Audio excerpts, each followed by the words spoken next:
नमस्कार, स्वागत है आपका हमारे चैनल पर। मैं हूं आपके साथ शिप्रा सैनी।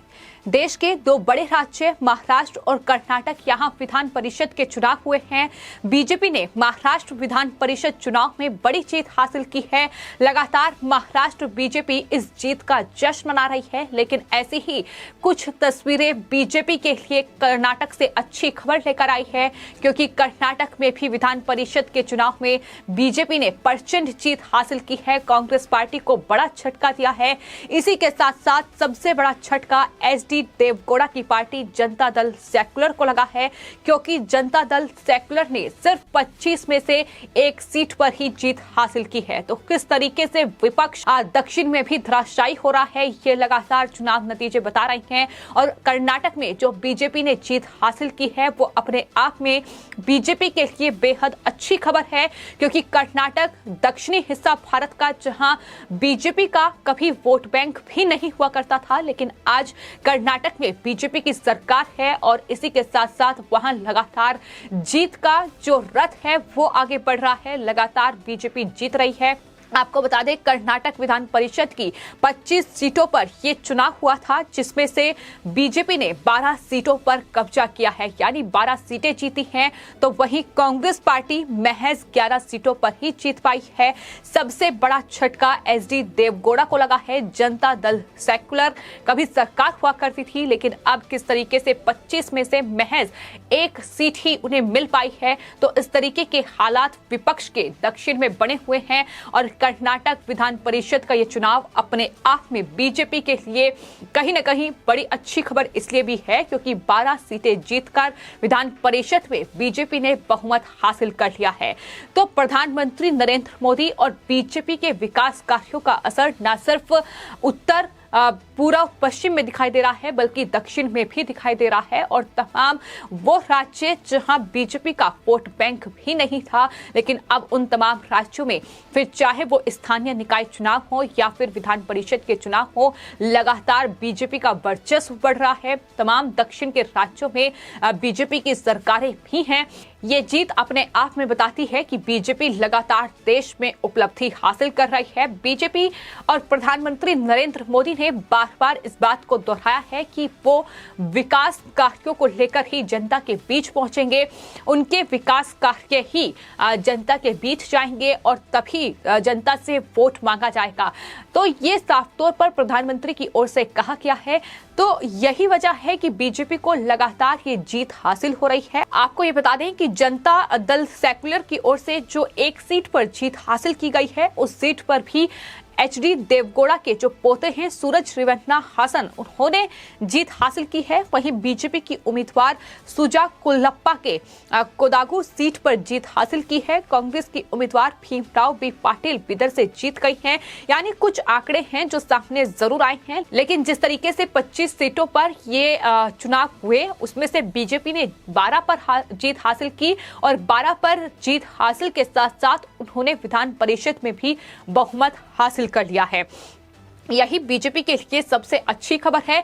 कर्नाटक विधान परिषद में अगर कुल सीटों की बात की जाए तो 75 कुल सीटें हैं, और जिसमें हर 2 साल में 1/3 यानी 25 सीटों के लिए मतदान होता है। और उन्हीं 25 सीटों पर ये काउंटिंग आज हुई है, जिसमें बीजेपी को एक बड़ा फायदा देश का दक्षिण राज्य कर्नाटक, जहां बीजेपी ने ये जीत हासिल की है। आपको बता दें, जो कर्नाटक के मुख्यमंत्री हैं बोम्मई, वो दरअसल वाराणसी के दौरे पर थे और उस दौरान जब मीडिया से उन्होंने बातचीत की तो उन्होंने इस जीत को लेकर वो बेहद आश्वस्त नजर आए। उन्होंने कहा कि नतीजे अच्छे होंगे, ये उन्हें उम्मीद है। जाहिर तौर पर जो हाल ही में विधानसभा उपचुनाव वहां हुए थे, उसमें मुख्यमंत्री बसवराज बोम्मई के गृह जिले हावेरी में हंगल सीट हारने के बाद इस चुनाव में बीजेपी अच्छा प्रदर्शन करे और ये कहीं ना कहीं बीजेपी के मनोबल को भी बढ़ाएगा, ये माना जा रहा था। और अब बीजेपी ने इन चुनाव में अच्छा प्रदर्शन किया है, बीजेपी का मनोबल बढ़ा है।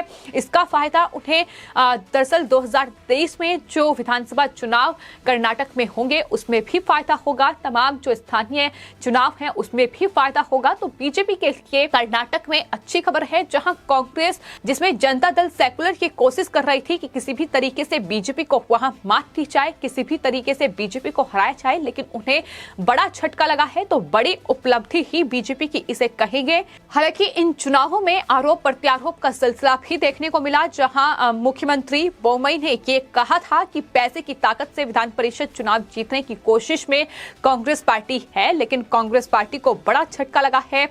जिस तरीके से कांग्रेस पार्टी ने महज 11 सीटें जीती हैं, लेकिन बहुमत जो है वो बीजेपी के पास गया है। अपने आप में ये विधान परिषद के चुनाव बेहद महत्वपूर्ण बीजेपी के नजरिए से अगर देखा जाए तो, क्योंकि महाराष्ट्र में भी लगातार जिस तरीके से महाविकास आघाड़ी सरकार और बीजेपी में तनातनी का माहौल देखने को मिल रहा था, आरोप प्रत्यारोप का सिलसिला वहां भी जारी था, लेकिन वहां भी नागपुर और एक और सीट पर बीजेपी ने बड़ी जीत हासिल की है।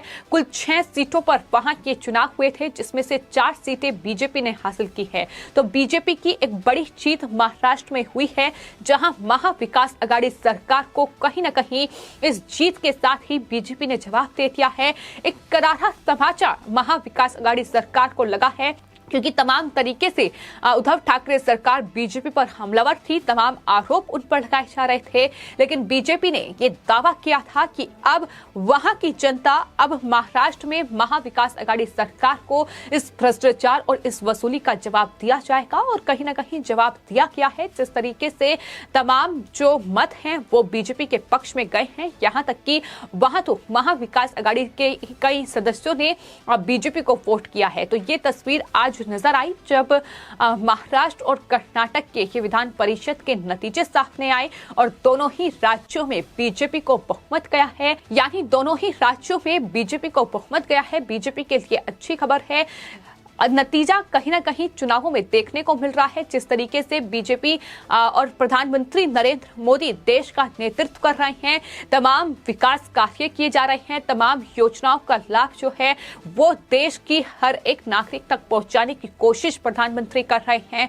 तमाम जो बीजेपी शासित राज्य हैं वहां बीजेपी सरकार किस तरीके का कार्य कर रही है, कहीं ना कहीं ये जीत तय कर रही है कि सरकार वहां है, और उसके बाद भी जो जीत बीजेपी उन तमाम राज्यों में तय कर रही है वो साफ तौर पर उस विकास कार्यों पर मोहर लगा रही है कि बीजेपी की ओर से देश में कार्य हो रहे हैं, और यही विपक्ष की सबसे बड़ी बौखलाहट है।